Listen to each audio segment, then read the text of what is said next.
Bonjour à tous, nous exposerons dans cette vidéo le premier paramètre de position ou de tendance centrale, le mode. Le mode, qui est généralement noté MO, c'est la modalité ou encore la valeur qui a le plus grand effectif NI. Donc le mode est aussi la valeur de la variable statistique telle que la fréquence relative FI est la plus élevée aussi. Une distribution peut avoir un seul mode, il s'agit alors du sommet de la distribution. Nous parlons alors d'une distribution unimodale et le mode est une valeur centrale, ou encore d'une distribution unimodale et le mode n'est pas une valeur centrale. Une distribution peut aussi avoir plus qu'un mode, il s'agit alors d'une distribution bimodale ou multimodale, c'est-à-dire deux ou plusieurs modes en même temps. Et les modes sont au centre des valeurs observées. Ou encore, d'une distribution bimodale ou multimodale, et les modes ne sont pas au centre des valeurs observées. Mais il peut arriver que toutes les valeurs aient été observées le même nombre de fois. Dans ce cas-là, le mode n'existe pas. Il s'agit alors d'une distribution sans mode. Mais il faut faire très attention au fait que le mode n'est une mesure de tendance centrale que dans le cas d'une distribution unimodale en forme de cloche, comme le montre la figure suivante. Pour les variables qualitatives, le mode est la modalité la plus fréquemment observée.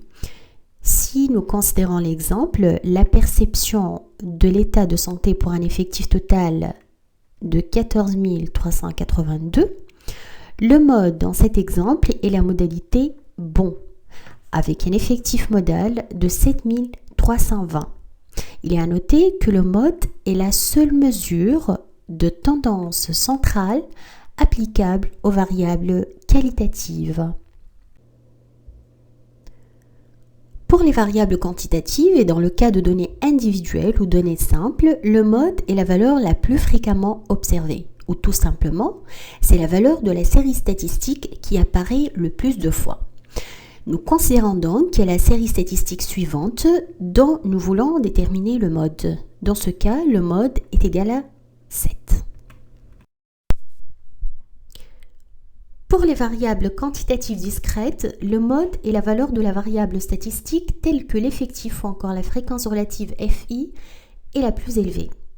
Considérons l'exemple portant sur le nombre d'enfants à charge par famille dans un village, soit XI le nombre d'enfants, NI le nombre de familles et FI les fréquences relatives correspondantes avec FI égale à NI sur N. L'effectif modal dans cet exemple est égal à 7. Il correspond au nombre d'enfants le plus fréquent dans cet échantillon.